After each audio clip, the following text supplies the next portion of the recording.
All right, I believe people are starting to join. Welcome.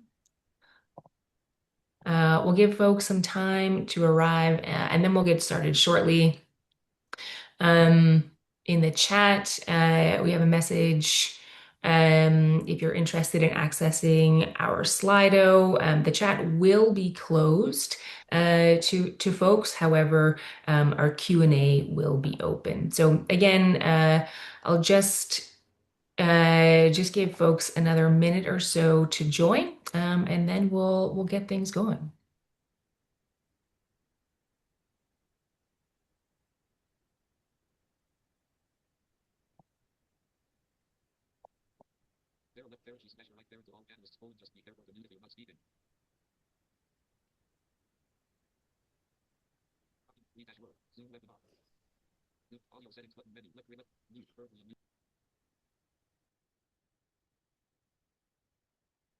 And again, if you're just coming in, we have our chat turned off to ensure an accessible experience for those using screen readers. But please feel free to let us know if you need anything using the Zoom Q&A function. So the Zoom Q&A can be used both as a way to ask questions that the panel may answer later, as well as if you need any support at all. That's the best way to reach out to us. And we're about 2 minutes after, and we have a jam-packed schedule, so I think we'll get going. My name is Kim Donaldson, and I'm the general manager at Code for Canada's Inclusive User Research Service. The Code for Canada team is based all around Canada. Myself, I'm based in Victoria, BC, on the unceded territory of the Songhees, Esquimalt, and Wasanich First Nations, who are the traditional stewards of the land where Victoria is located. My pronouns are she and her, and I'm a white woman with shoulder-length, reddish, blondish, curly hair. Today I'm wearing glasses and a pink long-sleeve shirt. Some quick housekeeping before we get started. As I mentioned up top, if you need assistance at all today, you can use the Zoom Q&A function, and our marketing and communications director, Sarah, will be happy to assist you. If you have questions for panelists, we have two options for you. First, there is an anonymous Slido linked in the chat. And second, your other option is, again, you can use that Zoom Q&A function, which also has the option to be anonymous. We have live transcription today, which you can see by selecting the show captions at the bottom of your screen. If you're viewing on a narrow screen, you may find this located in the More button. A recording and transcript of today's event will be emailed to you tomorrow. I did see that recording started at the beginning, so I'm confident we're recording. And finally, the following keyboard shortcuts can be used to navigate the webinar. F6 to navigate among the Zoom pop-up windows, including the Q&A panel. Alt-H to display or hide the chat panel. Again, this will only be used by Code for Canada to share information such as the Slido link today. And Alt-U to display or hide the participant panel. And finally, Control-Alt-Shift to focus on Zoom's meeting controls. And with that out of the way, let's get started. If you're less familiar with us, Code for Canada is a national nonprofit that works with governments and nonprofit organizations to create modern, inclusive, and accessible digital services. Our Inclusive User Research Service tests public digital services in collaboration with underrepresented groups, including people with disabilities, to ensure their needs are met. Last year, we worked with TransLink on ensuring their service was digitally accessible. We tested their services with over 20 people with disabilities to uncover accessibility barriers that a traditional accessibility audit focused on compliance might not catch.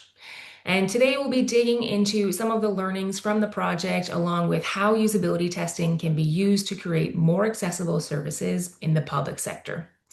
And we're very lucky and grateful to have three leaders in this field paneling with us today.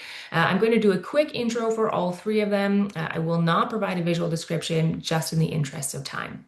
We have Aneil Sekhon, Senior Digital Marketing Advisor at TransLink, Anu, Accessibility Consultant, Podcast Producer, and Speaker, and Pina Dintino, Accessibility Expert and Entrepreneur and founder of Acquium Global Access, Inc. I'll begin with a few questions for our panelists, and then we'll get into audience questions from the Slido or Zoom Q&A. And just a note on questions, don't be shy. I know that we have a lot of people joining us from the accessibility and disability communities, as well as those who are maybe less familiar with digital accessibility. So please don't be shy with your questions. We're all here to learn. So, Anu, we're going to start with you. As an accessibility expert and assistive technology user, what kind of digital accessibility barriers could exist when using public transit that might surprise people? And why do you think these are sometimes overlooked? Thank you for the question, Kim, and good hello, everyone. Lovely to be here. Let me start with a quick scenario. I'm planning a trip using public transit. Before I even leave home, I open an app to figure out my route, but the app isn't fully accessible. Some buttons aren't labeled, and the information isn't clear. So I have to start guessing. I get to the station, and there's a service change, but it's only displayed on the screen that I can't access. I try to buy a ticket, but the machine is touch screen only with no audio. And in those moments, what I'm really experiencing isn't just inconvenience, it's uncertainty and a loss of independence. None of these are physical barriers, they're digital, and they show up at every stage of the journey, from planning to paying. So when we think about accessibility in transit, we often picture, like physical infrastructure, stairs, elevators, platform access. But increasingly, the experience of transit is shaped by digital systems. And when those digital systems are not accessible, the barriers begin long before someone reaches the station. So let's talk about where these digital barriers show up. First, in journey planning. So, if an app or a website doesn't work well with assistive technology, something as basic as planning a route becomes really challenging. And when planning feels uncertain, the journey itself feels less or appears to be less likely. Um, and so it makes it obviously very challenging for the traveler. Second, in real-time information, we rely on updates, delays, platform changes, disruptions. But if the information is only visual or not compatible with assistive technology, uh, you're physically present but not fully, included. And third, in ticketing. Digital ticketing has made transit more efficient, but without accessible design or alternatives. This can create a lot of pressure, especially in busy, time-sensitive moments. So what's meant to be convenient can quickly become really stressful. So across all of this, there's a common thread. Many systems do not fully integrate with assistive technologies like screen readers that I use. So each step, planning, navigating, paying, all of these things requires a lot more effort than it really should. And over time, that effort adds up. So why are these barriers often here? In my experience, it's very rarely intentional. So it's often because digital systems are assumed to work for everyone, or accessibility is assumed later rather than from the start. And sometimes it's simply because the people who are designing these systems haven't had to navigate them in this way. And that's why this conversation really matters. Because for me, Digital accessibility in transit is really about confidence. It's about knowing I can move through the world independently without having to second guess each step. So when digital systems don't work, it's not just an inconvenience, it changes how and whether people travel. So the journey doesn't start at the station, it starts with access to information. And when we get that right, we create systems that work better, not just for some people, but for everyone. That's it. Wow, what a fulsome answer, Anu. I really appreciate how you flagged kind of these multiple places where your trip might be interrupted from the very beginning, well into when you're actually on the trip. And I would imagine that, as you said, it starts with a barrier to information, and so not knowing what your options are, not knowing if you're able to get from point A to point B, and I imagine that's both frustrating and stressful throughout that journey. Yes, I've experienced that many times, and so I'm speaking from the heart. I believe you. Um, and so I think that's maybe a good segue into our next question for Aneil. Aneil, what gaps did testing with assistive technology users uncover for TransLink? And how did learning about those gaps change your current processes around digital accessibility? Thanks, Kim. Yeah, that's a great question, and very happy to be speaking about this as well. And I'll totally acknowledging Anu's point where the barrier for access to information can translate to feeling not confident when you're on the transit system, when you're out there.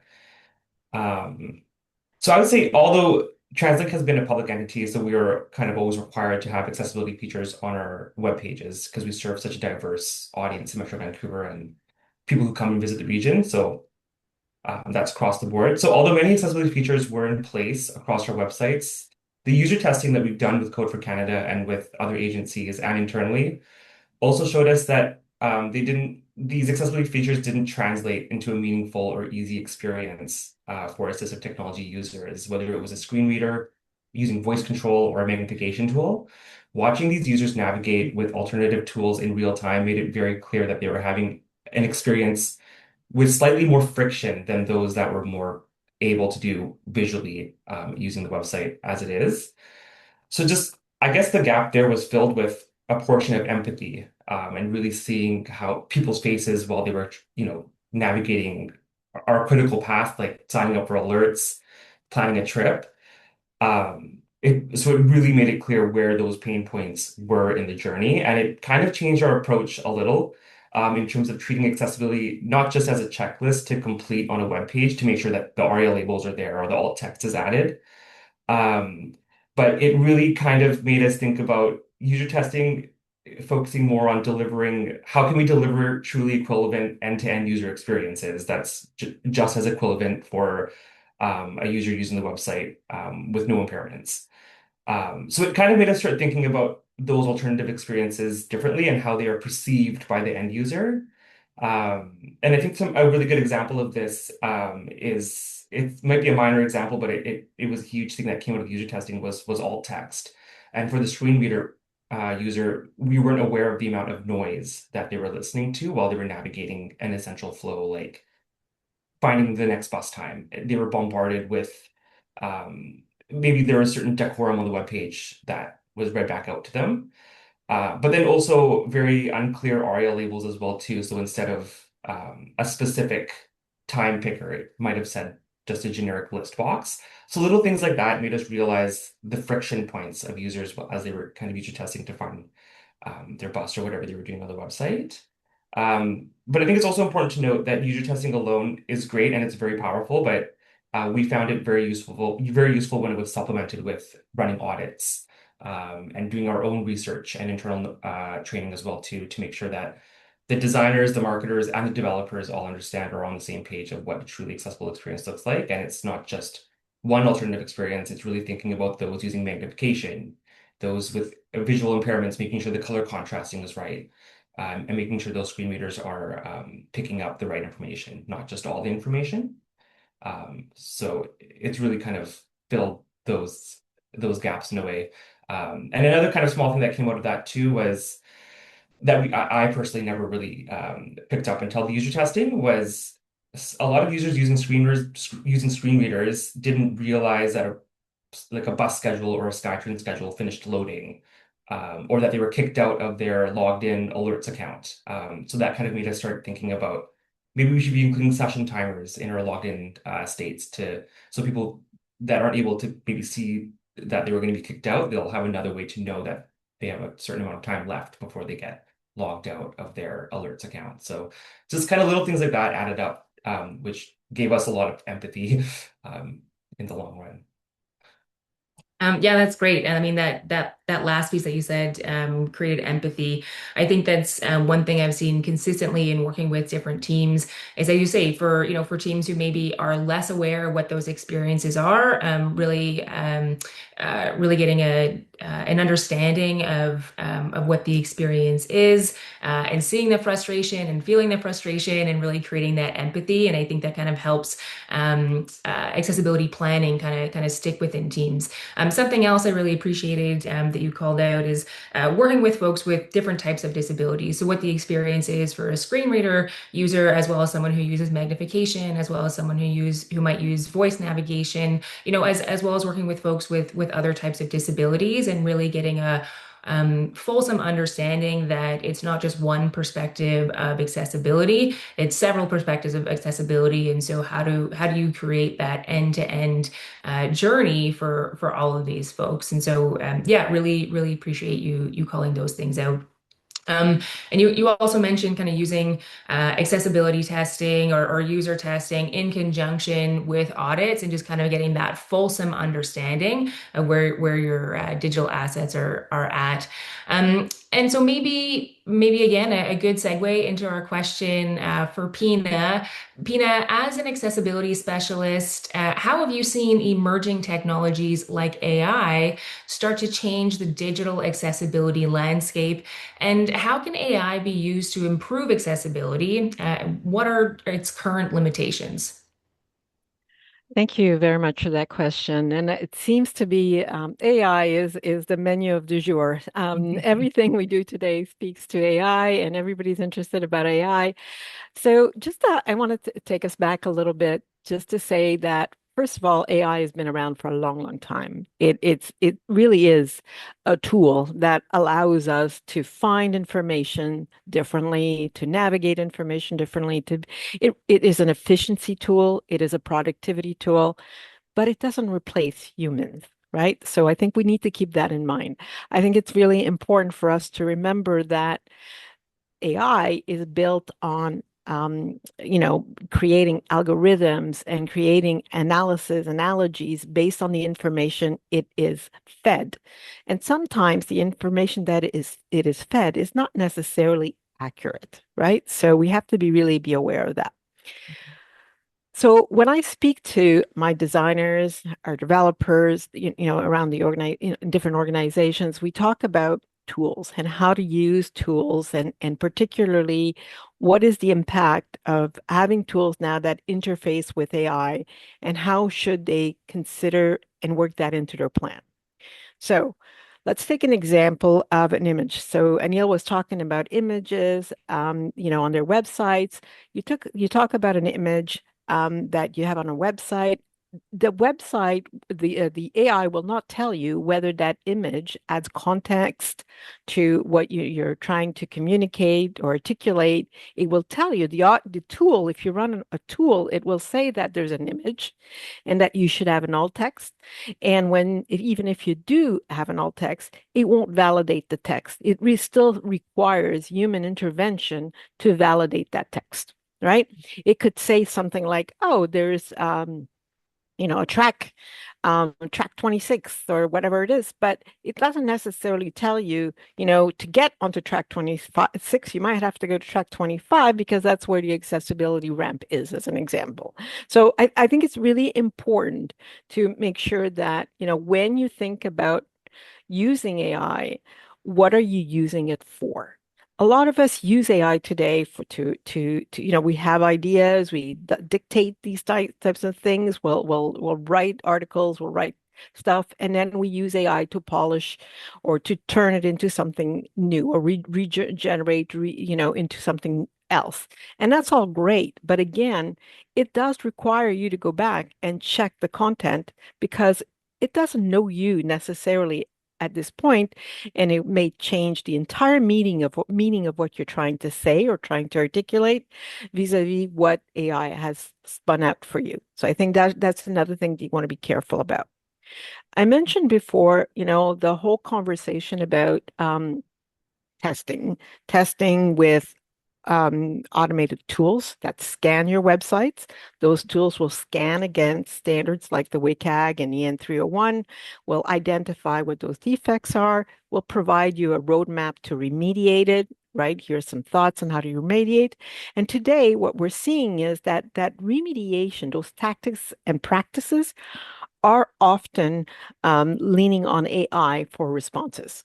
So again, there you want to be careful. Things like AI Claude, for example, people can go on it and actually get snippets of codes to put into their design or development so that it helps them do things a little bit faster.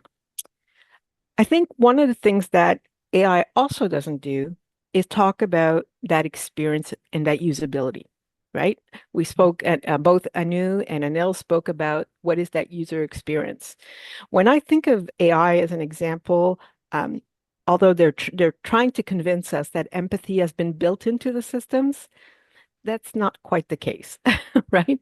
Empathy is not there. And so you really have to important for you to think about what will the user experience when they go through these process. I was just on another session a moment ago, which basically said something like only 1% of chatbots allow you to complete a transaction if you're using a screen reader.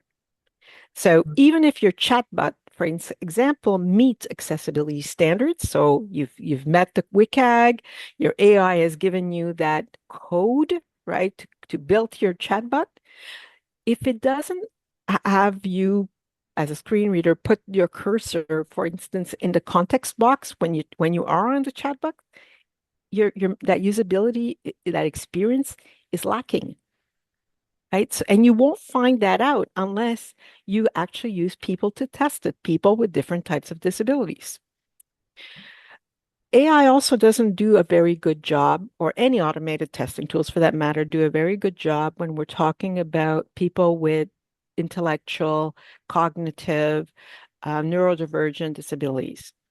It really doesn't tell you whether you have too much content on your website, which, could be problematic for someone who is neurodivergent, who gets really overwhelmed.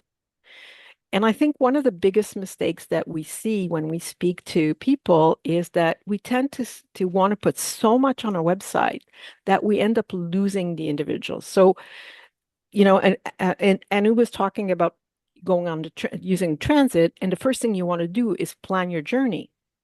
Well, that should be upfront, right? As a step one, plan your journey. Step two, what do? Buy your ticket. Step three, kind of thing. And people don't think logistically that way. And I think it's really important to keep in mind, again, that AI is not going to do that for you. So you'll want to have that user experience, that user to test it, to validate it, to give you those incredibly diverse experiences to make sure that you capture those possibilities. I'm going to close just with one thing and say that, I speak to people a lot about meeting all compliance requirements, making sure that what we do is accessible to everyone. I want to just say I always say perfection. Progress is perfection, not perfection is progress, right? In the sense that as we progress, we lean towards, a place where we want to make sure that things are fully accessible or as accessible as possible for everyone. But we also have to recognize that there are people that will always require that additional help. And it's also it's okay at that point to kind of say, here's a different pathway for these individuals. They and so they can't use your website.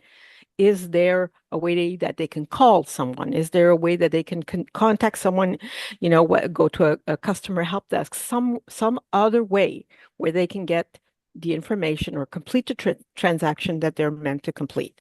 Again, AI is not going to help you there. So while AI has a lot of promises, we still have a ways to go. And I think it's important for people to think about AI as a tool and not necessarily as a replacement for human interactions. Yeah. Lots of great points, Pina. Just touching on kind of the final thing that you mentioned and kind of built on earlier is that I think we're seeing this with use cases for AI across the board, in that developers are maybe using AI to write code, but spending more time in reviewing that code. Folks who write content are maybe using AI to do a first draft Mhm. of writing content, but ultimately are reviewing that and ensuring that that content is accurate and the tone of voice and all that type of thing. And with accessibility, again, it's another tool. Maybe it can catch things that are kind of beyond nothing, and we can use AI as that tool. But again, we need that human review, and we still need folks who are specialists in accessibility. We need to be engaging folks with disabilities to providing their input on that process as well. So AI just as another tool, but not as you say a replacement No. for everything else. Absolutely. And I think accessibility plus usability makes better user experience, right? And I think people really need to understand the concept that, you can have everything that it's accessible, but not necessarily usable. It can be usable, but not necessarily meet all accessibility compliance requirements, right? So at Yeah. the end of the day, what's the core importance of what you're trying to do? What's the service, the main service that you're trying to provide, and how are people getting there? Yeah, absolutely. We're going to move on to our next question for all three of you. And I know you'll all want to get in on this, and you've all kind of started to touch on this a little bit as well. How can public interest organizations prioritize accessible services when budgets feel increasingly restrained and spread more thinly? Aneil, let's start with you. Yeah, great question. Um, and I think I actually dealt with this a little bit when I first started the project with Code for Canada. I had all these different flows I wanted to test out and to make sure there was the best experience for everything that TransLink has to offer, even including public consultations, surveys, etc. But of course, finding out the real cost of that, both financially and effort, kind of had to step back and go back to my team, look at our analytics on our websites, and kind of see where those high traffic web pages are and why people are visiting the site and what are those essential critical paths that people are taking on our websites to plan their trip to look for their next bus. So I think we really had to scale down to the essential flows only. Like I think a lot of what Anu mentioned about trip planning and feeling more confident out in the system. So we really wanted to prioritize those flows that really ignited that feeling of confidence for people out actually using the train and the bus. So I think we dwindled it down to I think 5 flows. We really wanted to test how people find next bus, looking at schedules, registering for their fare card on our Compass Card website and making sure that any questions that they had regarding fare or essential information about their journey that was accessible through an FAQ section of our site as well too. And I think also viewing any transit alerts and signing up for personalized alerts as well too. So we kind of discovered those were the main flows that people, would come to our website. So we really wanted to make sure we had those flows ironed out from an accessibility perspective. Another thing too, I think there's a lot of quote unquote free things you can do that could benefit everyone, not just people relying on assistive technology. So making sure you're just following best web practice and you're providing information in plain language. It's takes away a lot of cognitive load. Doesn't matter um, what abilities or disabilities you have, just the more plain language it is, the more easy it is for someone to kind of get on with their journey, including things like multi-language if possible. So, providing more languages on your website is a great way to also up that accessibility as well too in a kind of low cost way when it compared to user testing. And just making sure you're using right color contrasting, really following those WCAG guidelines to adjusting your color palette on the website as well too to make sure that the text is really visible. And again, things like proper page hierarchy, proper using headers correctly, subheadings, and body text, so that gets picked up by assistive technology as well too. So it's really kind of those, what is it called, curbside effects, where you're kind of making a Yeah. change that's benefiting everyone. So we found those are some very low cost ways that some people might overthink. And again, there's a lot of free tools out there as well too. Just part of the mosaic of accessibility testing, like Google Lighthouse Reports really gives you a good benchmark to see how well your site is performing from an accessibility perspective. And I think Browser Stack also has some new robust features as well too, which is pretty low cost. And I've kind of played around with the new Browser Stack update, and it's very visual, so it kind of shows you what part of the website may need to be fixed in terms of making it more accessible. So I'd say those are kind of the points that I followed to make sure things were kind of low cost and sustainable as we kind of continue user testing down the line as well too.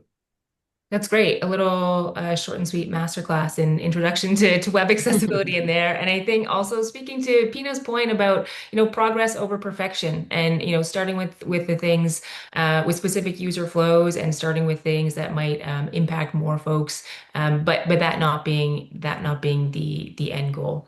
Pina, any thoughts on this? I think one of the things I would add to that is particularly for those organizations that may be using things like Figma or workflows, some of the more advanced tools do allow you to actually create flows and actually test flows, mimicking kind of screen reader or navigation and so on. So to Aneil's point, there are lots of tools out there today that can help with auditing and development, really. And I think importantly, as Aneil said, the important thing though is, you prioritize what it is that you need to fix. And stop, I always say stop the bleeding. In other words, put in the guardrails in place so that as you're building new stuff, as you're moving forward, you're not adding more barriers in what you're creating, or recreating those same barriers in what new applications or new websites. Aneil, you talked about color contrast and all the thing, but I think, and I go back to Anu's point about transportation, captioning is another one of those things that nowadays it's improved significantly, and it really benefits a lot of people. Almost 80% of people watching television actually use captioning, whether they have a disability or not. And so I think those curb cuts go a long way. Absolutely. Anu, I'm going to get you to bring us home. But just before that, just going to remind folks that the Slido is open. If you have questions, or if there's questions that are in there that you'd like to upvote and want to make sure that we get to, please have a look. The Slido link is in the chat. Anu, just turning things over to you to bring us home on this question. Yeah, definitely. I agree with everything that's been shared so far. And just to Pina's point here is that, when we design things from a universal design perspective, then it's like everybody benefits. When we look at curb cuts or captioning, as you mentioned, Pina, you know, everybody benefits. So it's not like you're doing people with disabilities a favor, like everybody is benefiting from your products, your services, and so I think it's a win-win, for everyone. One of the things that I wanted to also say is that um, look at what's already existing within your, your offerings, because I think sometimes it's like there's this feels like this rush that okay, we have to get everything done. You might do an audit and you feel like, oh, I have to get, all these 10 things like checked off the box, all the boxes ticked. And it's like, look at what is doable, like what is realistic, and start from there. Um, so I would definitely, suggest that. Um, what else could you do? You know, make small changes consistently. I think, Anil, you mentioned this as well, like just rather than having a yearly, like an annual or every few years audit, um, monitor things. And so that if you notice that there's something that can be fixed or improved, then you're sort of like maintaining that so that, you're not coming down. Like say, for example, I'm trying to think of an analogy, like something at home breaks, right? And, if you just maintain that thing, then that thing would probably like last a lot longer. So just a continual maintenance, I would say. So yeah, I'll leave it at that. I don't want to get too redundant. But I really just feel that when we design things with accessibility in mind from the get-go, that at the end, we're saving costs a lot more along the way. So Yeah, absolutely. I like that analogy to, comparing something in your own home. Maybe your toaster is taking a little bit longer to make toast, or, it's not as toasted, and you notice that, and it gradually kind of gets worse. And so you have that feedback initially, and so okay, maybe it's time to look at fixing this toaster, or potentially yeah. replacing this toaster, so I can keep on making toast. So yeah, I'd like that home analogy. I was just thinking of the Um, washer dryer situation because yeah, those things okay, need great. continual. I was speaking, I couldn't think of that, but that's a good example because those things need maintenance. But we never, how many of us really like, take care of our washers and dryers? Probably not many of us, but if we do, apparently they're supposed to go a lot longer. So, And it's a pretty So big deal when they don't work. yeah, so from my 100%. perspective, when I speak to organizations, accessibility has to be part of that change management process, right? Anytime that you're adding new tools, you're adding, making changes, you need to inject accessibility checkpoints there. So to your point, Anu, you're checking frequently, you're doing quality control, you're not waiting till somebody actually calls and makes a complaint, or if you're doing Hmm. websites for the US as an example, they get sued, right? Yeah, So, so yeah, part of the change process, part of the culture of the organization is really, really important too. absolutely. We are going to move to our first audience question. How do you determine a diverse profile for the testing group for accessibility testing beyond folks with visual disabilities and auditory disabilities? Does anyone want to jump in on that one? I'm gonna try to take it only because we built a team where we have a number of people that have diverse disabilities working with us, and it is a call out. It is, who do you know? How do you? Sometimes that's the best way to do it. There are disability agencies that you can tap into those people, but I think the most important thing about this conversation is not necessarily about how do you find people with different types of disabilities. I think it's mostly about making sure that persons with disabilities who participate in your work are recognized and compensated for their expertise. I think that's where the problem really lies, is that for far too long we have depended on persons with disabilities to do testing, to provide their expertise, and they don't get recognition, or if it's not part of their job, we kind of make it part of their job and we don't compensate for them for it.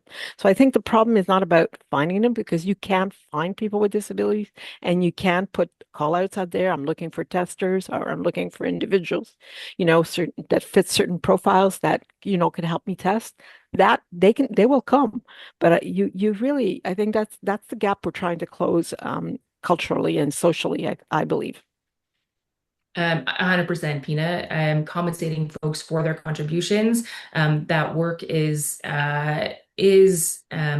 very specific work Hmm. based off of lived experience, but it is subject matter expertise, and folks should be Yeah. compensated as such.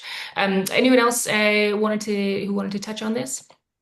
Yeah, 100% agreeing with the incentivization.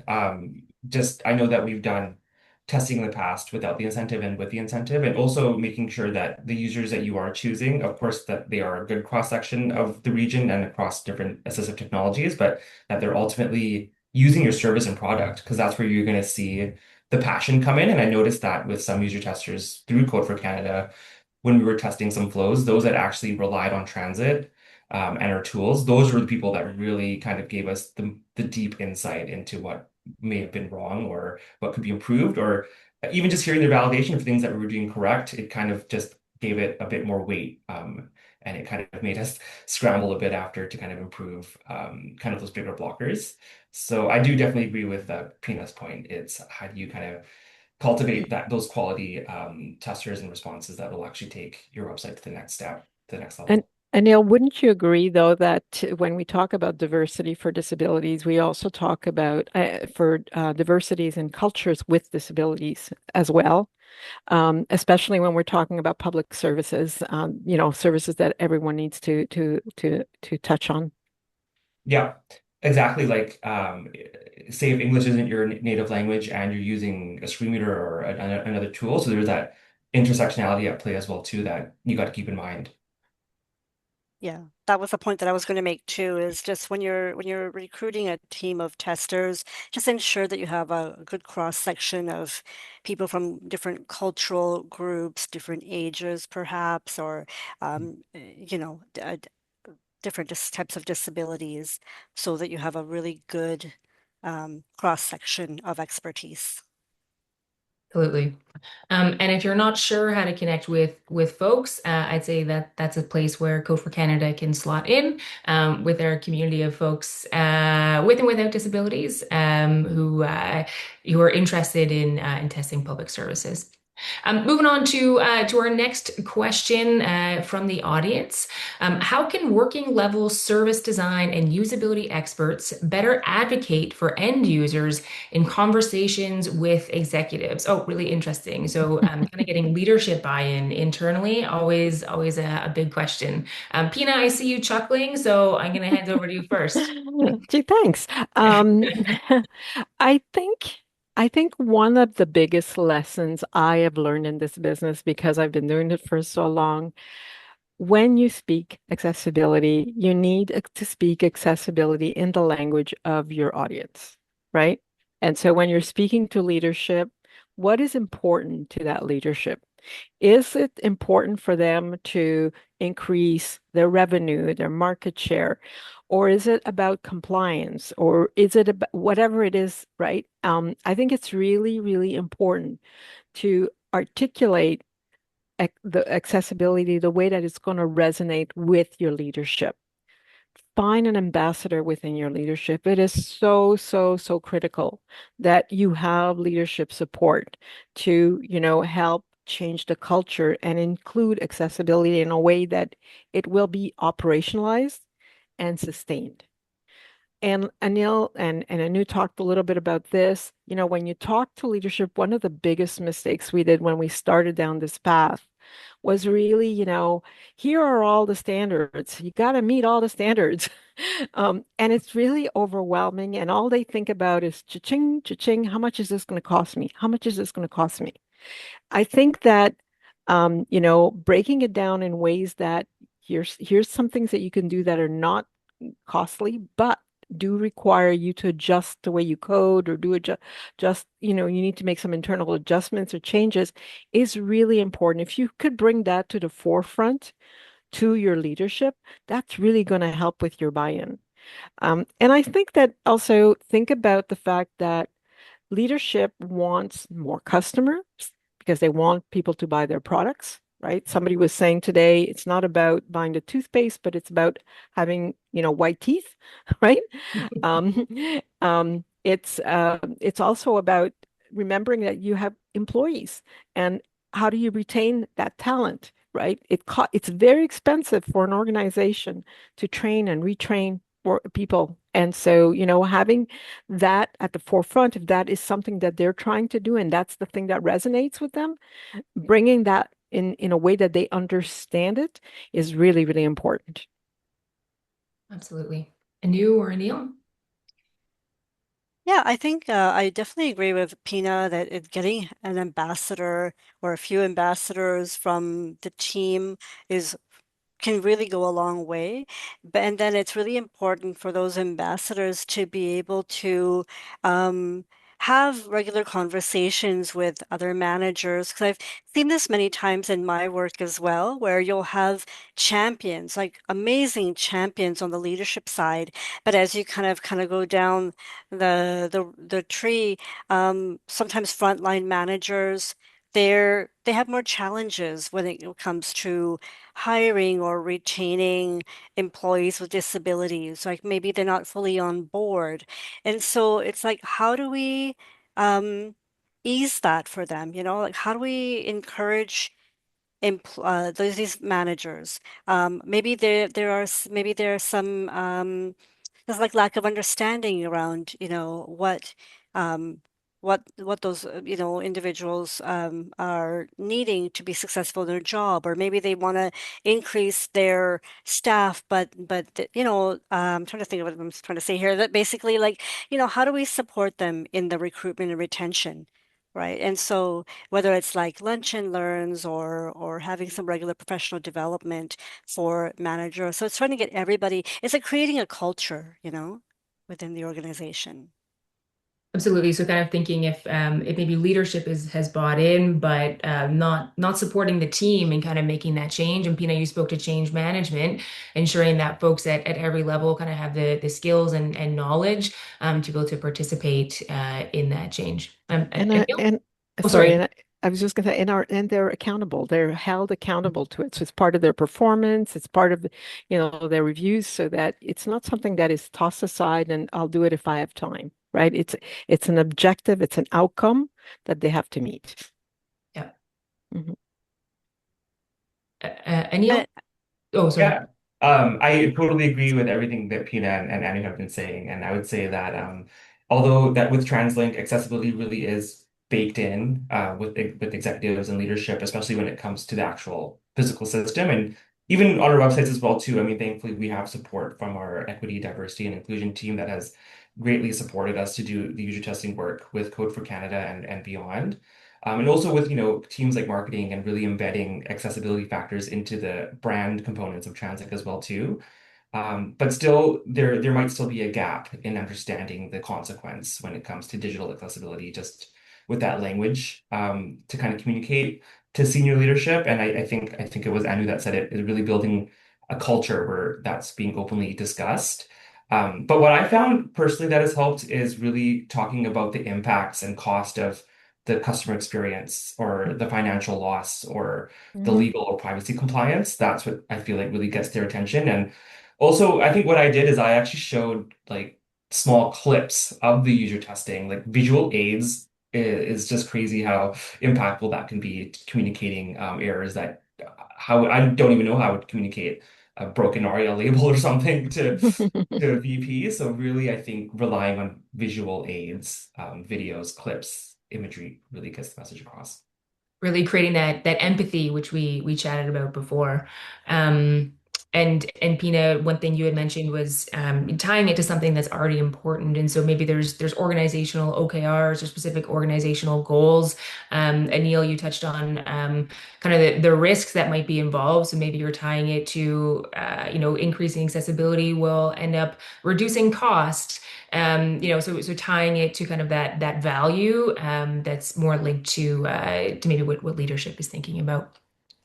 I think we probably have time for one, maybe two more questions from the audience. So the next one I have here is, how do we build the skills to properly support accessibility testing? What training is available really? There's a lot of training out there. So I may be a little biased here, but certainly I think that we recognize we've done a number of studies and research with different universities. I worked on a project with some of my colleagues through CNIB to try and identify what were some of the gaps in training and what was the appetite to have more training in accessibility. And there's huge gaps because accessibility is not taught in schools. It's not taught in higher education. It's beginning to permeate in some areas, like there are like OCADU offers the inclusive design program.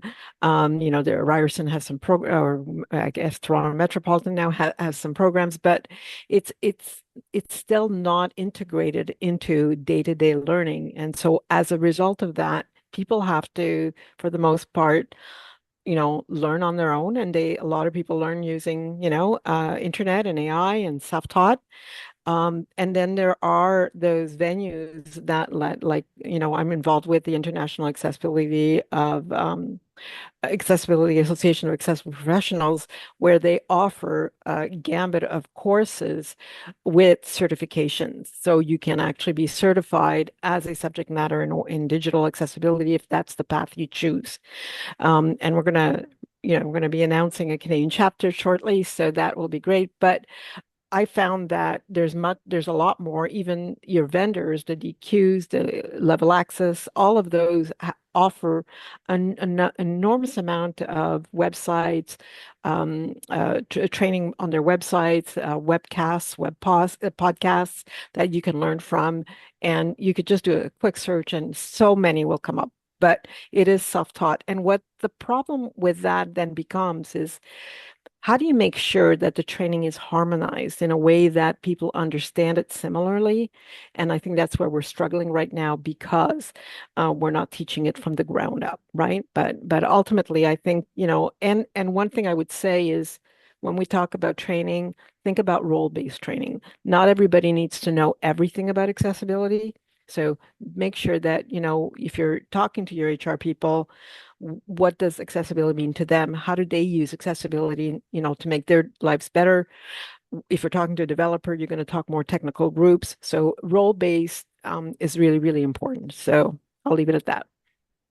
Yeah, great. Yeah, there's a great podcast or like resource I would say that's created by Freedom Scientific, who are the Mhm. makers of JAWS, which is a screen reader that's very popular among the blind community.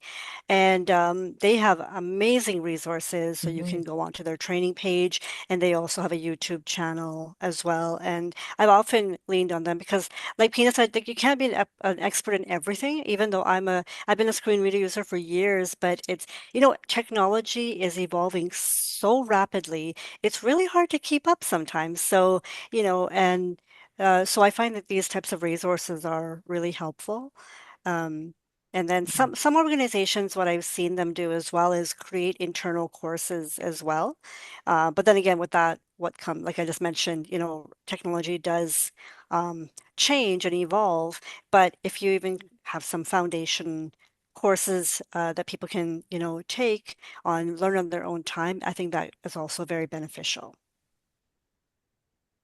Yeah, Yeah. and I would agree with everything Pina and Anna said. And I think for me personally, when I started the public sector 7 years ago, accessibility was something that was not in my head. It was something that I learned through my wonderful colleagues, through the work that we did in updating the website, through testing, internal testing, and using screen readers and these assistive technology tools myself. It was an accumulation of knowledge just through using and doing and learning and talking to people in the community, and user testing as well too was, I think, probably the most useful way that I've learned about keeping up to date with accessibility. Of course, supplemented with self-learning, and there's a lot of online courses out there as well too, which I have taken.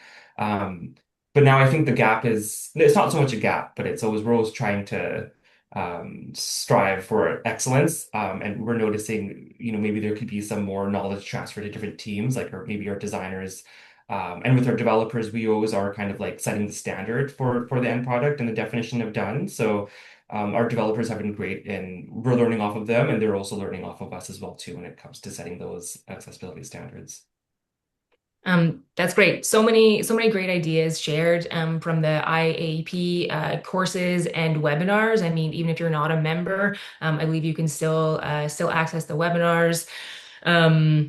So even if you look on YouTube and look for IAAP webinars, there's lots there, and I think the points Neil and Pina shared around kind of that role specific learning as well. And so, Aneil, you mentioned, your developers are kind of leading certain areas, but obviously accessibility kind of spans across different areas. So developers are maybe adjusting definition of done, and designers are maybe adjusting definition of ready, right? And so all these things kind of have a trickle effect. And also mentioning just trying things out. And I think that's one thing that we've seen both for our own team as well as teams that we've worked with. Just try and use your keyboard to navigate a website. You know, like turn the brightness on your screen down and try using a screen reader and see how lost you get. See if you can accomplish the goal that you set out to. And I think that that hands-on learning not only kind of provides that empathy, but you actually kind of understand the experience that you're trying to design for a little bit more as well. So lots out there. Could there be more? I'm sure there is. But I'll say personally, I found that the digital accessibility community is just so generous. And so for anybody who has knowledge, they're generally very willing to share, and there's a great community out there. And so I think if you just kind of put that out there and ask someone a question, you'll probably get a lot further than you intended rather. I think we're going to leave that as our last question and just kind of close out here. One thing I wanted to mention before we jump off is I wanted to mention a bit of Code for Canada news. We are in the process of developing an accessibility mini audit tool. So we had some good conversation earlier about automated tools, about using AI in accessibility, and we're trying to lean into it just as another kind of tool in the toolbox. And so what we found is that automated accessibility testing tools kind of only get teams so far, and we've touched on this earlier today getting, maybe a list of failed WCAG criteria, but there's maybe not prioritization attached to it or necessarily direction on how to go about resolving those issues. And so that's why we were in the process of developing a free new accessibility testing tool that quickly turns around audit-like findings, highlighting accessibility issues and how to fix them. So we're calling it an accessibility mini audit. And again, there's no substitution for testing with users with disabilities or working with an accessibility specialist. However, our hope is for with this tool, teams can get further than they can with other automated options. So you'll get recommended fixes, how to prioritize what to tackle now, next, and later, and suggestions on who on your team may be responsible for fixing them. So it's still in development and we're looking for people to help test it. So if you're interested in helping us fine tune it and get your own accessibility report out of it, we will be sending out a form for you to drop your URL in and you'll receive that mini report within a couple of business days. And so I think that brings us to our outro here. We've unfortunately reached our time together, and these things always go so quickly, and there's always so much great content here. So I want to take a moment to thank our wonderful panelists for their time and their insights. I know attendees got a lot out of it. There's a lot of very rich content here. Thank you everyone for taking the time to come learn about this important topic. And as a reminder, you will receive an email with the follow-up materials tomorrow, including the recording and transcript. So thank you again, and have a great rest of your day. Aneil, Anu, Pina, thank you so much. Thank you. Thank Thank you. you.